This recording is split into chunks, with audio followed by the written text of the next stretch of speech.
Hello বন্ধুরা, এই মাংস নিয়ে এসেছিল। তো মাংসর মধ্যে আবার ছেলে একটু চর্বিও নিয়ে আসছিল।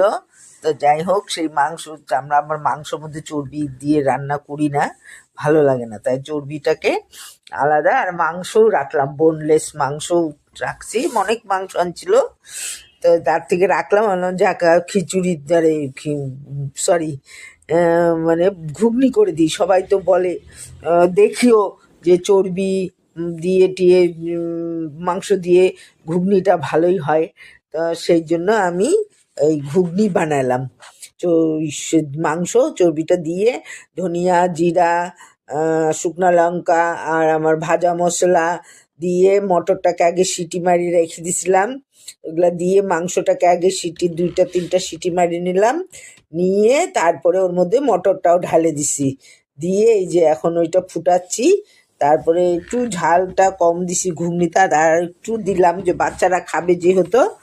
তারপরে লুচি টুচি ভাইজে বাস এই খাওয়া হলো। বিকালবেলার টিফিন হয়ে গেছে ওই ঘুগনি দিয়ে। দুপুরে মাংস ফ্রায়েড রাইস হয়েছে, আর ওই চর্বিটা রাখছিলাম, তেলটা তা দিয়ে ঘুগনিটা সত্যিই ভালো লাগলো, সেই খাওয়া।